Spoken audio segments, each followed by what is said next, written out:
దర్శనం అంటే రాజుని దర్శించుకున్నందుకు, అప్పణం అని అంటే అకారణంగా ప్రజల మీద పన్ను వసూలు చేస్తే, ఉపకృతి అంటే యువరాజు ఖర్చుల కొరకు, భృతి కొరకు, అడ్డు సుంకం అంటే యాదవుల నుంచి వసూలు చేసిన పన్ను, పుల్లరి అంటే గ్రీన్ ట్యాక్స్ పచ్చగడ్డిపై పన్ను, ఇల్లరి అంటే ఇంటిపై పన్ను, గణాచారి అంటే బిచ్చగాళ్ళ నుంచి వేసల నుంచి వసూలు చేసిన పన్ను, దశబంధ ఇనాం పద్ధతి అని అంటే పండిన పంటలో చెరువుల నీళ్లను ఉపయోగించుకున్నందుకు 10వ వంతు చెల్లించే పన్నుని దశబంధ ఇనాం పద్ధతి అంటారు.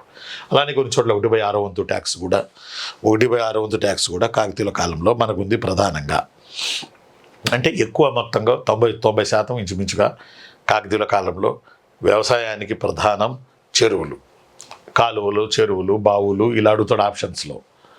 అప్పుడు మీరు చెరువులు అని పెట్టాలి. చెరువులు మెయిన్ ప్రధాన ఆధారం ఇది వ్యవసాయానికి కాకతీయుల కాలంలో.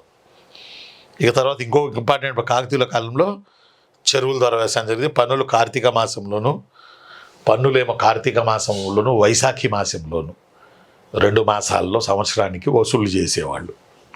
ఒకచోట 2 పంటలు పండుతాయి కదా, అందువల్ల కార్తీక మాసంలోను, వైశాఖ మాసంలోను 2 సార్లు ట్యాక్సులు వసూలు చేసేవాళ్ళు.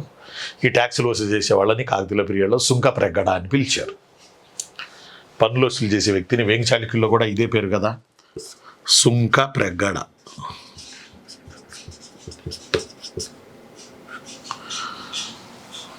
సుంక ప్రగ్గడ అని పిలిచారు.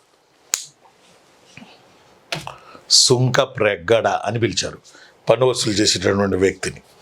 అలానే చక్రవర్తికి చెందిన భూముల్ని, అంటే చక్రవర్తికి ఓన్ ల్యాండ్స్ ఉండేవి, అవి రాచరికం వచ్చినట్టుగా తరతరాలుగా ఈ ల్యాండ్స్ కూడా వాళ్ళకి వచ్చాయి.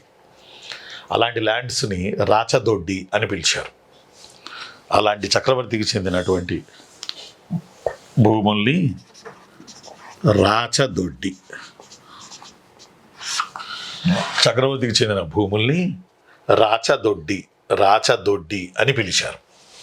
అలానే భూములను కొలవడానికి ఒక సర్వే పరికరం ఉండేది.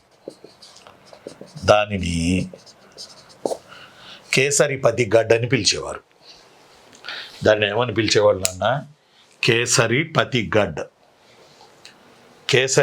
గడ్ అని పిలిచేవారు. కేసరిపతి గడ్.